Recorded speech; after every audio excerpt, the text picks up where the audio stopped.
Salut à tous et j'espère que vous allez bien. On se retrouve aujourd'hui pour un petit tuto After Effects où on va apprendre à créer un background abstrait avec le plugin Trapcode Tao sous After Effects. Donc c'est un background que j'ai utilisé dans une vidéo que j'ai réalisée pour Bro Safari. Donc je laisserai le lien dans la description pour tous ceux qui seraient intéressés par voir cette vidéo. Et on va voir comment recréer très facilement ce genre de background. Donc pour ceux que ça intéresse, j'ai fait aussi un petit breakdown dans le groupe Motion Designers Community, qui est un groupe que vous pouvez rejoindre pour discuter du motion design et de la 3D en général. Donc j'ai partagé un petit breakdown voilà, sur quels sont les logiciels que j'ai utilisés, quels sont les effets et aussi sur les contraintes, sur le côté financier, etc. etc. Et donc on va en venir au tuto d'aujourd'hui, donc pourquoi j'ai utilisé Trapcode Tao pour réaliser certaines séquences. Donc voilà, tous ceux que ça intéresse d'aller voir cette vidéo, j'ai expliqué un petit peu comment j'ai réalisé ces diverses animations plutôt simples sous After Effects, mais il faut savoir que je n'avais qu'un jour devant moi pour réaliser le tout. Enfin j'avais un petit peu plus qu'un jour, mais ça a dû, voilà, par rapport à la deadline, être fait en un jour. Peut-être que vous avez déjà vu un aperçu sur Instagram, etc. etc. Là n'est pas vraiment la question, et donc on va pouvoir aller sur After Effects pour recréer rapidement voilà, ce genre de background en 3D abstrait et qui fonctionne très très bien. Donc là je vais même créer une nouvelle scène sous After Effects. Donc je vais faire un nouveau projet et par réflexe je vais faire un Alt clic ici pour passer en 16 bits. Donc il faut savoir voilà, qu'il y a plein d'options sous After Effects pour contrôler si on est en 16, 32 bits, si on veut faire fusionner les gammas ou pas, on peut choisir son espace de couleur. Mais là je vais essayer de vraiment rester classique sur ce tuto. Je vais créer une nouvelle composition en faisant un CTRL N. Donc je vais me créer une composition en 1920 par 1080 avec une séquence de 10 secondes. Je vais m'organiser un petit peu et je vais commencer à réfléchir à ce que je vais avoir besoin. Donc là, si je retourne sur ma vidéo et que je vais sur cette séquence, comme on peut le voir, il y a 3 niveaux de profondeur. Il va y avoir un background, il va y avoir notre Trapcode Tao, il va y avoir de la correction colorimétrique. Donc je vais me créer 2 solides et un calque de correction. Donc je vais créer mon premier solide qui va être le background, puisque quand on travaille sur After Effects, il faut réfléchir avec un système hiérarchique de bas en haut. Donc je vais prendre un background et je vais prendre un solide rouge pour pouvoir me repérer facilement ici. Je vais me créer un deuxième solide qui va être un solide jaune et qui va être mon Tao, et en dernier je vais me créer un calque de correction colorimétrique que je vais appeler correction colorimétrique. Alors pour créer ces calques, les raccourcis sont simples pour tous ceux qui ne les connaissent pas, c'est CTRL Y donc pour créer des solides et CTRL ALT Y pour créer des calques d'effets. Donc CTRL Y et là CTRL ALT Y. Là maintenant j'ai recréé les mêmes niveaux de profondeur. Ici je vais utiliser un dégradé, donc il y a plusieurs types de dégradés sous After Effects. Ça peut être la gamme de dégradés, donc qui va faire l'affaire, voilà, qui me fait un dégradé. On peut aussi avoir des dégradés en faisant un clic droit, style de calque, en allant dans incrustation de dégradés, ce qui me permet d'avoir plus de styles de dégradés différents, par exemple le dégradé réfléchi ou le dégradé diamant.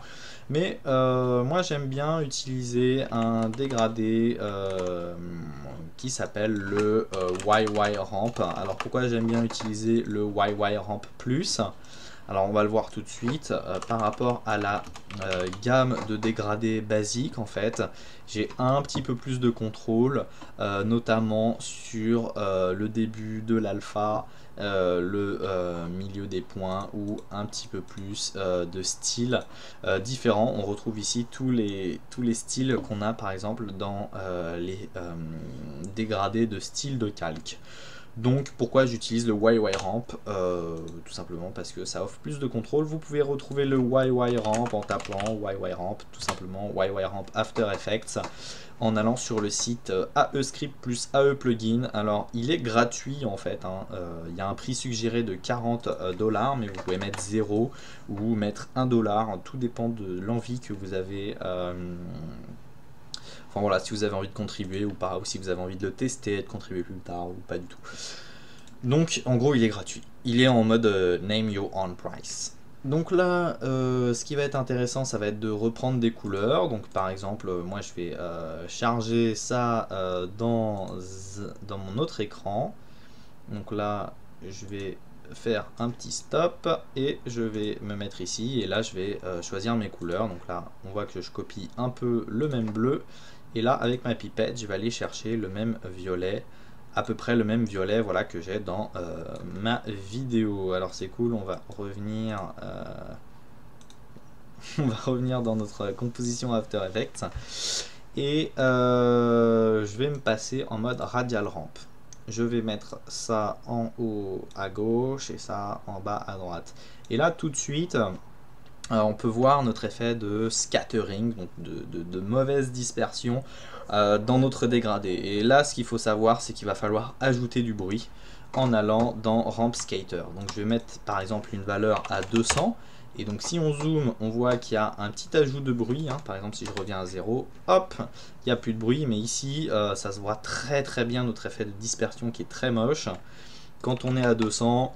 hop, plus de dispersion. Alors ça aussi c'est une astuce très intéressante, non pas uniquement quand vous faites des backgrounds, mais aussi quand vous faites de la vidéo en général. Par exemple, si vous tournez de nuit et que vous avez un bruit qui n'est pas très uniforme, mieux vaut se débarrasser de ce bruit avec des plugins par exemple tels que Denoiser 2 et rajouter un bruit, par exemple, avec l'effet ajout de grain. Alors vous me direz, ouais, pourquoi ajouter du grain? Donc, par exemple, on prend un Eastman Color Height et on le met en résultat final. Puisque le grain, c'est censé ajouter un côté rétro ou niquer la qualité. Et ben, en fait, pas du tout. Quand vous filmez parfois de nuit, votre œil, si vous arrivez à vous débarrasser des gros bruits qui vont être difformes, à uniformiser le tout et rajouter un grain uniforme, en fait vous allez avoir l'impression que votre vidéo est de meilleure qualité puisque le blending des couleurs sera meilleur. Donc c'est pour ça que même sur une vidéo, vous pouvez regarder ma vidéo de Bro Safari, même avec des basses résolutions, on se dit putain la qualité... ouais, le mec, comment il a fait pour ses dégradés? Il n'y a pas de compression YouTube et tout. En fait, si, il y a la même compression YouTube que partout, c'est juste qu'il faut connaître les astuces. Voilà, et puis quand je juge, quand on fait des vidéos qui commencent à faire beaucoup de vues, faut quand même connaître un petit peu tous ces trucs-là. C'est dommage de livrer des choses, ou même pour vous, vous dites putain, la qualité...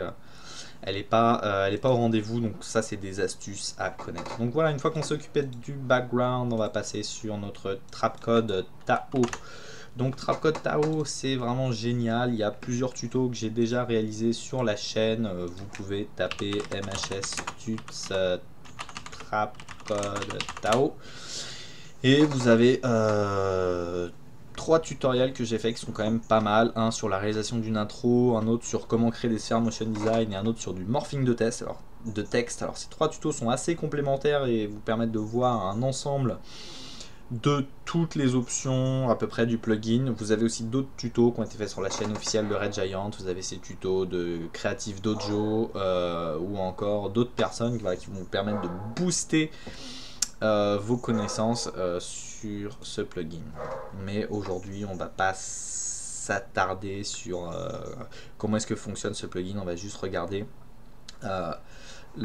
l'utilisation, voilà, juste pour recréer le background de la vidéo de Bro Safari. Donc je vais aller dans Pace Generator et je vais prendre un fractal sur lequel je vais augmenter sa longueur, voilà, pour avoir quelque chose d'un petit peu plus long. Je vais activer le taper pour avoir un effilage par rapport aux extrémités. Vous allez voir, je vais aller assez rapidement sur cette partie, mais c'est pour vraiment vous montrer qu'en fait en 2 secondes j'ai pu créer un background compliqué pour une vidéo, voilà, pour une vidéo, et que Sinon ça m'aurait mis dans la merde pour la deadline si j'avais pas des moyens de créer des trucs abstraits comme ça rapidement. Voilà, donc je vais aller dans segment, passer en mode repeat and gone, qui est un mode que j'aime bien puisque ça peut donner un peu cet effet de dos de dragon, et je vais augmenter les segments à 250. Voilà, donc là j'ai plus de segments. Je peux même peut-être réduire un petit peu la longueur du fractal, enfin à vous de voir un petit peu ce que vous avez envie d'avoir ou de faire, mais je juge que 250 c'est pas mal. Et là je vais aller dans randomness. Vous pouvez ajouter un petit peu de randomness, voilà, tout simplement pour ajouter un côté aléatoire à votre animation, et mettre des clés d'animation à travers le temps pour voilà, créer un petit peu de déplacement, voilà, donner l'impression que le tout vit. Une fois que vous avez commencé à régler votre segment, on va aller dans le repeater et on va mettre deux types de repeaters. Donc le premier repeater, on va le mettre à 3, ce qui va me faire 3 répétitions de chaque côté, et on va augmenter un peu en X la position, un petit peu en Y pour créer cet effet.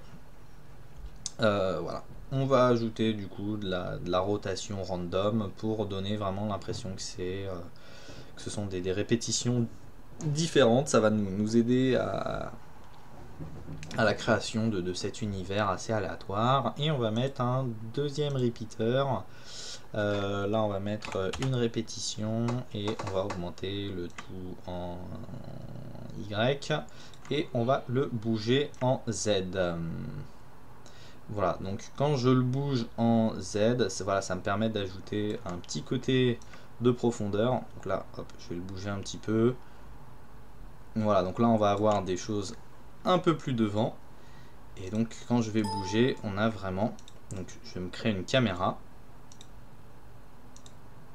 Quand on va bouger, voilà, on a vraiment l'impression d'être dans un univers 3D abstrait, plutôt cool.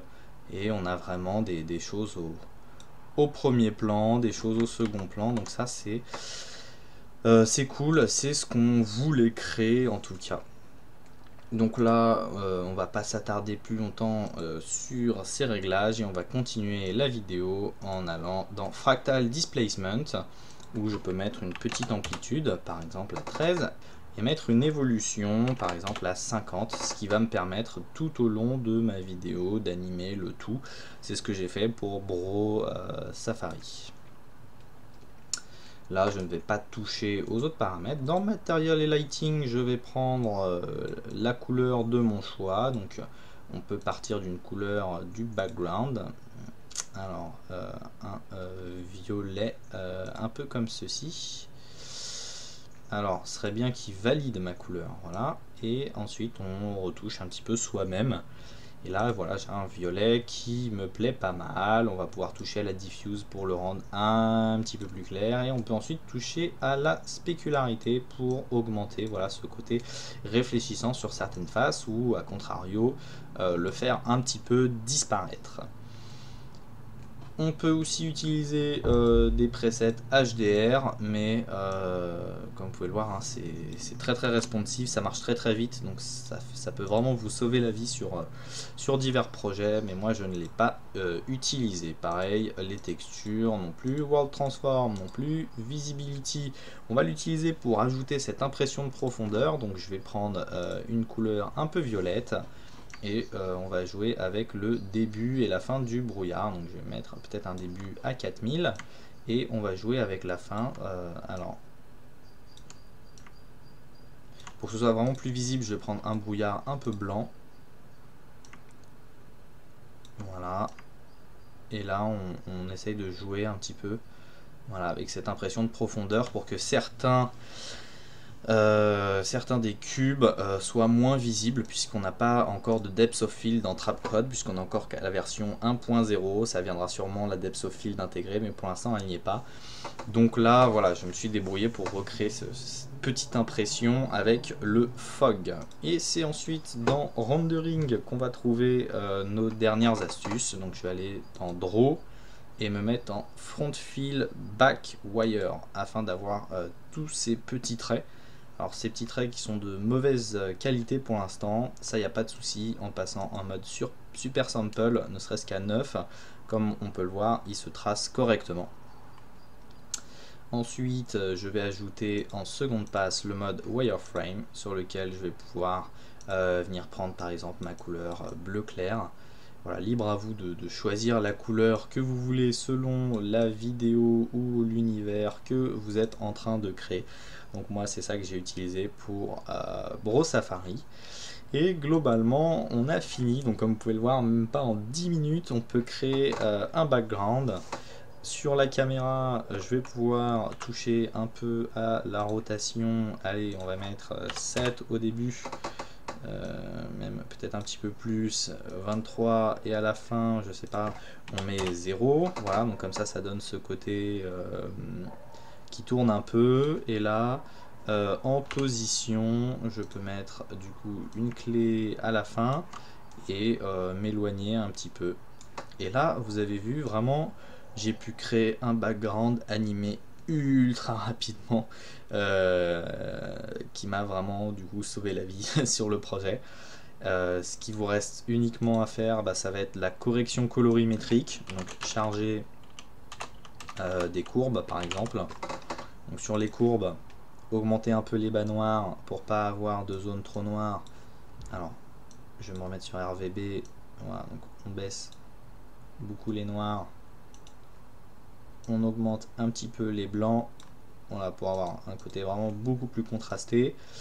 Sur les bas bleus, je les augmente pour avoir une atmosphère globale un peu plus bleutée, et les hauts bleus, je les baisse pour avoir des ombres un peu plus rouges. Donc là, vous voyez que j'ai juste un petit peu augmenté cette impression de profondeur qu'on a sur l'image. On peut recombiner par exemple avec un Magic Bullet Loops où il y a quelques presets qui sont assez sympas. Donc là on va pas passer 10 ans à les chercher. Voilà, j'en prends un au hasard, je vais le mettre, allez, par exemple à 35. Voilà, juste pour recréer un peu le tout. On peut retoucher un peu aux couleurs du background. Là c'est vos yeux qui sont en train de faire le travail. Voilà, on choisit des couleurs qui nous plaisent, qui matchent bien. Comme on a ajouté notre bruit, le tout se blende bien, et on va ajouter une petite vignette. Hop. Donc soit on utilise un plugin, soit on va tout simplement la créer soi-même avec un solide et un masque. Donc là j'ai utilisé le plugin S-Vignette de Sapphire, mais voilà, je pourrais très bien créer un solide noir, prendre une ellipse en masque inversé, appuyer sur F et augmenter le contour et réduire l'opacité. Vous voyez, ça fait exactement la même chose. Voilà, ça c'est ma vignette. Et on a quand même notre background qui bouge. Et du coup sur ce background, après on peut créer nos animations de texte. Par exemple, prendre un bonjour, hop, le mettre en 3D, le placer un petit peu devant. Alors ce serait bien qu'il m'obéisse. C'est bien, c'est pour les tutos, ça obéit toujours un peu moins. Et voilà, là j'ai mon texte qui matche bien. Voilà, je peux prendre ma caméra, comme on peut le voir, ça bouge. Donc là vous pouvez faire vraiment votre lyrics vidéo un peu comme vous voulez. Donc ça c'est quand même top du top. Et là j'ai du coup tout mon univers, et comme on peut le voir, Trapcode Taos c'est quand même très responsive. Ouais, si je me mets par exemple en qualité 1 tiers, je peux très facilement jongler dans l'univers, le voir et créer très facilement des animations avec tout ça. Donc là on va revenir en intégrale. Et voilà, c'est la fin de cette vidéo. Donc le tout il est animé, et voilà. Et après vous pouvez aller plus loin, créer des expressions comme j'ai fait pour parenter la taille de certains polygones par rapport au son, et à n'importe quel moment vous pouvez revenir dans Tao et puis changer, par exemple passer en mode Extrude and Gone, et voilà, changer votre type. Voilà, repeat and gone, mettre moins de segments, mettre plus de segments, enfin voilà, il n'y a vraiment pas de limite, passer en mode répétition de sphères. Il y a énormément de possibilités, de choses à faire pour créer tous ces backgrounds sous Trapcode Tao. Donc c'est ce que je voulais vous montrer aujourd'hui par rapport à cette petite vidéo de Bro Safari. Voilà, bah écoutez, c'est la fin de cette vidéo. Tous ceux j'ai été coupé, mais du coup, tous ceux qui veulent nous rejoindre sur notre Instagram peuvent nous rejoindre sur Instagram MHSprod. Tous ceux qui veulent soutenir la chaîne et apprendre avec nous peuvent nous retrouver sur tuto.com. Le lien est dans la description. Vous avez un tuto complet de 16 heures sur la réalisation d'un personnage 3D. Vous avez un tuto complet sur RealFlow pour Cinema 4D, un tuto sur Octane Render, ou encore sur le fabuleux plugin Turbulence FD sur la simulation de flammes et de fumée sur Cinema 4D. N'oubliez pas de nous rejoindre aussi sur le groupe Motion Designers Community, qui, je le rappelle, est un groupe d'entraide et de partage sur tout ce qui touche au motion design, mais aussi à la 3D. Je vous remercie d'avoir suivi cette vidéo. N'hésitez pas à vous abonner à la chaîne, à laisser un pouce vers le haut et un commentaire positif si vous avez appris des choses. Et puis voilà, sûrement mon témoignage coulera. Donc tous ceux qui sont intéressés par les vidéos de Bro Safari peuvent aller voir le lien dans la description. Pour les logiciels que j'ai utilisé Cinema 4D, Daz Studio pour les personnages, ZBrush pour la réduction de polygones et Cinema 4D pour Cinema 4D pour le côté réseau d'atomes, After Effects pour le background et pour les textes, et Trapcode Tao, donc le tuto qu'on a vu aujourd'hui pour les formes abstraites en background. Donc le personnage tourne lui-même avec un déformateur twist, les pyramides se disloquent avec l'effecteur random, et les formes abstraites bougent avec le son, avec une expression. Le texte est animé avec le sélecteur de plage et j'ai utilisé Cineware pour jongler entre Cinema 4D et After Effects. Voilà, n'hésitez pas du coup à aller voir le truc, si ça peut vous apprendre des choses, poser des questions et puis se dire voilà, c'est possible d'avoir ce genre de création en seulement une journée de travail. Quand on a un petit workflow bien établi. Donc il n'y avait aucun challenge technique dans cette vidéo, et puis voilà, vous avez appris à recréer facilement ce genre de background sous After Effects. C'est bien, allez, ciao!